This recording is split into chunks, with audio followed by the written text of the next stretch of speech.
اور انسان وہاں زمین سے جا کر کچھ عرصہ وقت گزارنے کے بعد ایسے ہی دوسرے ورم ہولز کے ذریعے جب زمین پر واپس آئے گا تو عین ممکن ہے کہ وہ اپنے گزرے ہوئے وقت سے بھی پہلے آ جائے۔ یعنی اگر وہ منگل کی شام کو روانہ ہوا تھا تو عین ممکن ہے کہ سوموار کی شام کو واپس آ جائے، یعنی ایک دن پہلے۔ اس بات کو اسٹیفن ہاکنگ اپنی کتاب میں یوں درج کرتے ہیں: "There was a young lady of white who traveled faster than light. She departed one day in relative day and arrived on the previous night." دوستو یہ سب باتیں میرے جیسے عام ذہن والوں کے لیے بے شک موزیک کا خیز ہوں، لیکن یہ ایک سائنسی حقیقت ہے۔ سائنسدان اس کوشش میں دن رات مصروف ہیں کہ کس طرح کائنات کے مختلف طبقات کے درمیان ایٹامک وارم ہول بنائے جائیں تاکہ تسخیر کائنات کے مشن میں وہ انسان کے لیے فائدہ مند ثابت ہوں۔ اس سائنسی نظریے کو پیش نظر رکھیں تو یہ بات ثابت معلوم ہوتی ہے کہ آپ صلی اللہ علیہ وسلم نے ایسے ہی راستوں کے ذریعے حضرت جبرائیل علیہ السلام کے ساتھ سفر کیا، اور ان کے سفر کی رفتار روشنی کی رفتار سے بھی کئی گنا زیادہ تھی۔ اللہ تعالیٰ سورہ سجدہ کی 5ویں آیت کریمہ میں ارشاد فرماتے ہیں: وہ آسمان سے لے کر زمین تک ہر کام کی تدبیر کرتا ہے، پھر وہ کام ایک ایسے دن میں اس کی طرف چڑھ جاتا ہے جس کا اندازہ تمہاری گنتی کے 1000 سال کے برابر ہے۔ اللہ تعالیٰ فرماتے ہیں دنیا کے معاملات ان کے پاس ایک دن میں جو ہماری گنتی کے 1000 سال کے برابر ہیں پہنچتے ہیں۔ سالوں کے حساب کتاب کے حوالے سے قرآن کریم ہماری کچھ اس طرح رہنمائی کرتا ہے: وہی تو ہے جس نے سورج کو روشن اور چاند کو منور بنایا اور اس چاند کی منزلیں مقرر کی تاکہ تم برسوں کا شمار اور حساب معلوم کرو۔ سورہ یونس آیت نمبر 5۔ دوستو اس آیت پر بہت غور و خوض اور ریسرچ اور تحقیقات کے بعد پتہ چلتا ہے کہ اگر ہم چاند کے 1000 سال کے سفر کو ایک دن کے سیکنڈز پر تقسیم کریں تو وہ روشنی کی سپیڈ نکلتی ہے، یعنی کہ 2,99,796 کلومیٹر پر سیکنڈ، تقریباً 3 لاکھ کلومیٹر فی سیکنڈ یا 1,86,000 میل فی سیکنڈ کی رفتار بنتی ہے۔ دوستو یہاں چاند کے 1000 سال کے سفر سے مراد چاند کی منازل ہیں، یعنی کہ قمری مہینے اور سال، نہ کہ یہ کہ زمین سے چاند پر جانے کے لیے 1000 سال لگیں گے۔ معزز سامعین کرام، جیسا کہ ہمیں معلوم ہے چاند کا فاصلہ زمین سے 1,86,000 میل ہے اور چاند سے روشنی زمین تک 1 سیکنڈ میں پہنچتی ہے، اور اسی حوالے سے اللہ تعالیٰ قرآن مجید میں ایک اور جگہ ارشاد فرماتے ہیں: اور بے شک تمہارے پروردگار کے نزدیک ایک روز تمہاری گنتی کے اعتبار سے 1000 سال کا ہے۔ سورہ حج آیت نمبر 47۔ دوستو اب بات کر لیتے ہیں فرشتوں کی رفتار کی کہ کیا فرشتوں کی رفتار روشنی کی رفتار کے برابر ہے یا پھر اس سے بہت زیادہ۔ آج جدید دور کے سائنسدان اس بات کا اشارہ دیتے ہیں کہ میٹیریل سائنس کا کوئی طالب علم آئندہ کائنات کے مختلف طبقات کے درمیان آنے جانے کے لیے ایٹامک وارم ہول ضرور بنا لے گا، اور دوستو اس چیز پر کام بہت عرصے سے سوئٹزرلینڈ میں ہو رہا ہے۔ لیکن دوستو غور طلب بات یہ ہے کہ اللہ تعالیٰ نے اپنے فرشتوں کے لیے وہ راستے پہلے ہی بنا دیے ہیں۔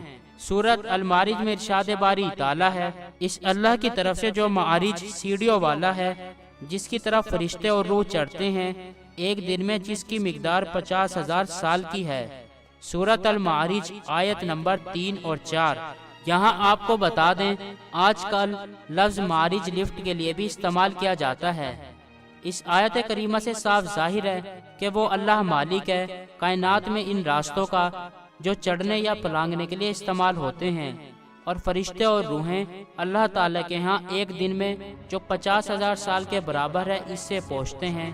دوستو یہاں دن کی مقدار کو 50,000 سال کے برابر فرمایا گیا، یہاں ہماری گنتی نہیں کا، کیونکہ ایک دن کا تعین اللہ تعالیٰ نے سورہ سجدہ کی آیت نمبر 32 میں پہلے فرما دیا، جو ہمارے 1000 سال کے برابر ہے، یعنی کہ روشنی کی سپیڈ سے 1000 گنا زیادہ۔ تو آئیں ہم ایک عام فرشتے کی رفتار ان آیت کریمہ سے اخذ کرتے ہیں جو اللہ تعالیٰ نے سورۃ المعارج اور سورہ سجدہ میں بیان فرمائی ہیں۔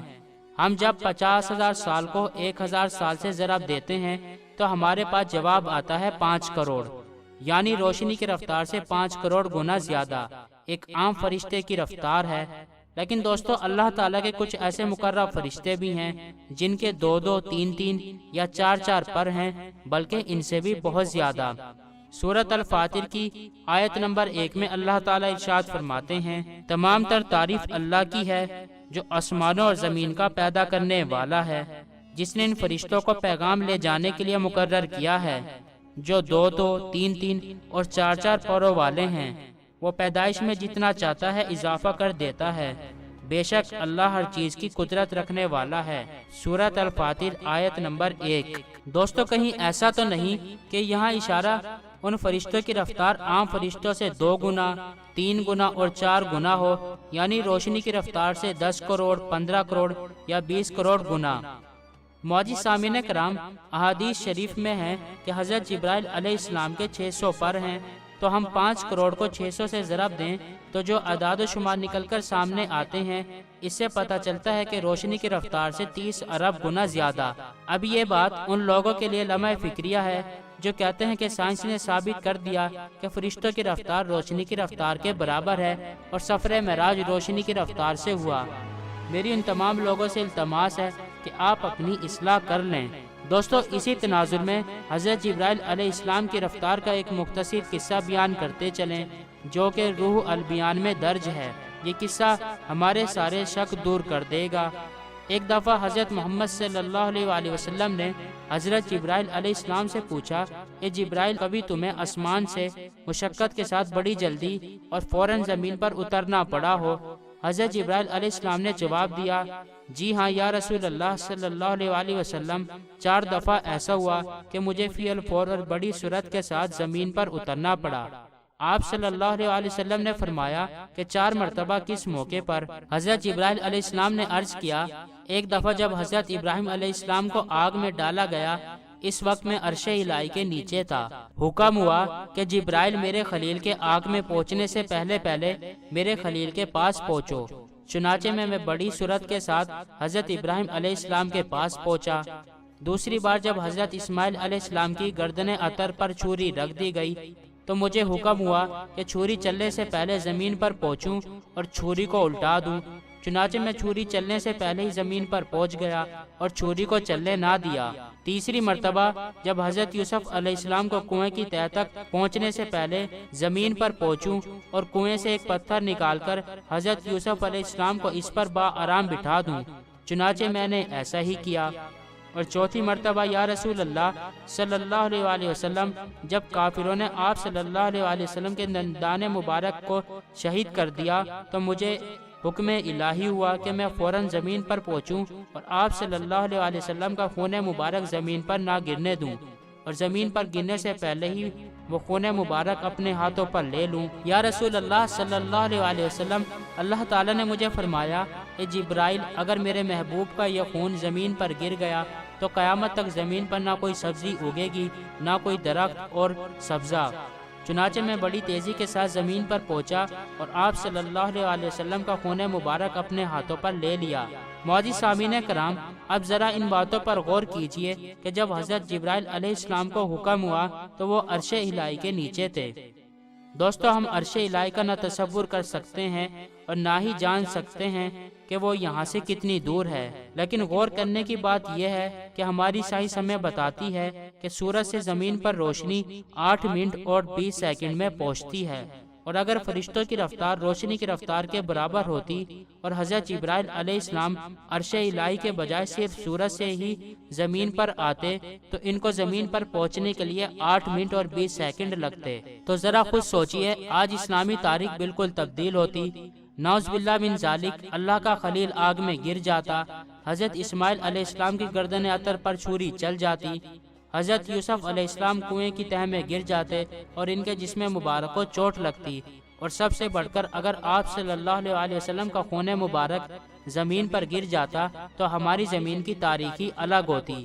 تو اب بالکل ہی شک کی کوئی گنجائش نہیں رہتی کہ نہ صرف سفر معراج روشنی کی رفتار سے 30 ارب گنا زیادہ تیزی سے ہوا، بلکہ فرشتوں کی رفتار بھی روشنی کی رفتار سے 30 ارب گنا زیادہ ہے، اور ان کے آنے جانے کے لیے اللہ تعالیٰ نے وارم ہولز بھی بنائے ہیں۔ دوستو اب سوال پیدا ہوتا ہے کہ یہ وارم ہول بنانے کی ضرورت کیوں پیش آئی اور فرشتوں کی رفتار اتنی زیادہ کیوں ہے؟ تو اس کا جواب ہمیں یہ ملتا ہے کہ ہماری یہ کائنات ہر ایک سیکنڈ میں 3 لاکھ کلومیٹر کی رفتار سے پھیل رہی ہے، کیونکہ اگر کائنات پھیلنا بند کر دے تو زندگی ناممکن ہو جائے۔ دوستو ویسے تو اللہ تعالیٰ کی ذات ان تمام راستوں یعنی کہ وارم ہولز، وقت اور تیز رفتاری سے بے نیاز ہے۔ وہ ذات تو فرماتی ہے کہ کن ہو جا اور فیکون ہو جاتا ہے، لیکن یہ سب نظام اللہ تعالیٰ نے اس لیے بنایا کہ ہم انسان غور و فکر کر سکیں اور اللہ تعالیٰ کی بڑائی بیان کریں۔ تو ہو سکتا ہے کہ آپ صلی اللہ علیہ وآلہ وسلم نے لمحہ بالمحہ سفر نہ کیا ہو، اللہ کا حکم ہوا اور آپ صلی اللہ علیہ وآلہ وسلم مسجد حرام سے مسجد اقصیٰ پہنچ گئے اور پھر آسمانوں میں جہاں جہاں اللہ نے چاہا پہنچا دیا، اور اسی طرح واپس آتے ہوئے آپ صلی اللہ علیہ وآلہ وسلم کو وہ قافلہ بھی دکھا دیا گیا جس نے چند روز میں مکہ پہنچنا تھا۔ دوستو سفر معراج کا ذکر ہو اور آپ صلی اللہ علیہ وآلہ وسلم کی سواری براق کا ذکر نہ ہو، اس حوالے سے اللہ تعالیٰ سورۃ بنی اسرائیل آیت نمبر 1 میں فرماتے ہیں، پاک ہے وہ جو لے گیا ایک رات اپنے بندے کو مسجد حرام سے مسجد اقصیٰ تک، جس کے ماحول کو اس نے برکت دی تاکہ اسے اپنی کچھ نشانیوں کا مشاہدہ کرائے۔ اس آیت کے ضمن میں مفسرین نے براق کا ذکر کیا ہے۔ ایک حدیث میں آپ صلی اللہ علیہ وآلہ وسلم نے اس سواری کے بارے میں فرمایا کہ وہ ایک جانور ہے جو خچر سے کچھ چھوٹا اور گدھے سے ذرا بڑا سفید رنگ کا تھا، اس کا نام براق تھا۔ اس کا ایک ایک قدم حد نظر تک رکھا جاتا تھا۔ مشکات المصابی۔ اس کی مزید تفصیل یہ بتائی جاتی ہے کہ اس کا رنگ سفید تھا، یہ بھی بتایا جاتا ہے کہ یہ لمبا تھا۔ باحوالہ مسلم۔ اس کے کان لمبے تھے۔ باحوالہ ابن سعد۔ اس کے 2 پر تھے۔ باحوالہ مجمع البحار۔ بعض احادیث میں ہے کہ جب آپ صلی اللہ علیہ وآلہ وسلم اس پر سوار ہونے لگے تو جبرائیل علیہ السلام نے فرمایا کہ اے براق با خدا، ایسا بلند مرتبہ انسان تجھ پر کبھی سوار نہیں ہوا۔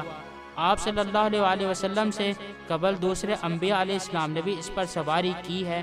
بہت سے مصوروں نے اس کی تصویر کشی کی اور بالآخر اس کو ایک پری نما گھوڑے کی شکل دے دی گئی۔ معزز سامعین کرام، سوال یہ اٹھتا ہے کہ جدید سائنس کہتی ہے کہ اگر کوئی آبجیکٹ روشنی کی رفتار سے سفر کرے گا تو حرارت کی زیادتی کی وجہ سے وہ آبجیکٹ ختم ہو جائے گا، یعنی کہ ہوا میں خلا میں ہی تحلیل ہو جائے گا، اور ہم یہاں بات کر رہے ہیں روشنی کی رفتار سے 30 ارب گنا زیادہ تیزی سے۔ تو قرآن مجید میں ہمیں اس کا جواب سورۃ الذریات کی 7ویں آیت کریمہ میں ملتا ہے، جس میں اللہ تعالیٰ فرماتے ہیں، قسم ہے آسمان کی جس میں ہلتے ہوئے راستے ہیں۔